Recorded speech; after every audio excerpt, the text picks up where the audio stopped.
അപ്പൊ സുഹൃത്തുക്കളെ, ഞങ്ങളെ ഇന്ന് ഇവിടെ നമ്മുടെ മാമലക്കണ്ടത്ത് വന്നിരിക്കുകയാണ്. മാമലക്കണ്ടം സ്കൂളിന്റെ അവിടെ വന്നു കഴിഞ്ഞാല് അവിടെ നിന്ന് കഴിക്കേണ്ട ഒരു സാധനം ഉണ്ട്. അതായത് മുട്ടക്കാന്താരി പറഞ്ഞിട്ട് ഒരു സ്പെഷ്യൽ ഐറ്റം ഉണ്ട്.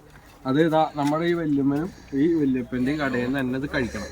ഈ സംഭവം എങ്ങനെ കഴിക്കാന്ന് വെച്ചാലേ, നമ്മള് മുട്ട ഇവിടെ ഉണ്ടാവും, മുട്ട അവിടെ ഉണ്ടാവും, അതുപോലെ കാന്താരി ഇവിടെ ഉണ്ടാവും. ഞാൻ തമാശ അറിയല്ല കേട്ടോ. മുട്ടക്കാന്താരി പറഞ്ഞാൽ നമ്മൾ മുട്ട പൊളിച്ചതിന് ശേഷം ഇതിന് മുകളിൽ ഇങ്ങനെ വരണം. ഇതിങ്ങനെ ഒരു പ്രത്യേക രീതിയിൽ നമ്മൾ ഇതിനെ വരട്ടതിന് ശേഷം ഇവിടെ കാന്താരി ഇരിക്കുന്നുണ്ടാവും. ഈ കാന്താരി നമ്മൾ ഇതുണ്ട്, ഇതിനെ ഇങ്ങനെ ചെരിച്ച് പിടിക്കണം, ഇങ്ങനെ ഇതാക്കിയിട്ടിടണം. എന്നിട്ട് ഈ സംഭവത്തിനെ കുറച്ച് നമ്മൾ എടുത്തിട്ട് ഇതിൽ വെച്ചിട്ട് ഇതിൻ്റെ ഇടയിൽ കൂടെ ഇങ്ങനെ ഇതാക്കി കഴിക്കണം. ഇതിങ്ങനെ ആക്കണം. ഇതിങ്ങനെ ആക്കി കഴിഞ്ഞാൽ ഇതിൻ്റെ ഇടയിൽ ഇതിങ്ങനെ കയറൂട്ടാം. അപ്പോൾ ഇതിങ്ങനെ ആക്കിയതിന് ശേഷം കുറച്ച് എരിവ് കുറവ് ആയിട്ടുള്ള ആൾക്കാർക്ക് അങ്ങനെ എടുക്കാൻ പാടുള്ളൂ. വലിയപ്പ എൻ്റെ ഇത് ഭയങ്കര റോളിങ് ആണ്. അപ്പോൾ ഇത് ഇങ്ങനെ ചെയ്തതിന് ശേഷം മുട്ടക്കാന്താരിയുടെ ഈ കാന്താരി ഉള്ള ഭാഗം ഉണ്ടല്ലോ, ആ ഭാഗം നമ്മൾ അടിപൊളിയായിട്ട് കടിച്ചു മുറിച്ചാണ് തിന്നുക. സംഭവം കിഡുവാണ്. മാമലക്കണ്ട സ്കൂളിന്റെ തൊട്ടടുത്ത് നമ്മുടെ സ്കൂളിൽ നിന്ന് തിരിച്ചു കാണിച്ചു കൊടുത്തത്. മാമലക്കണ്ട സ്കൂൾ കണ്ടോ?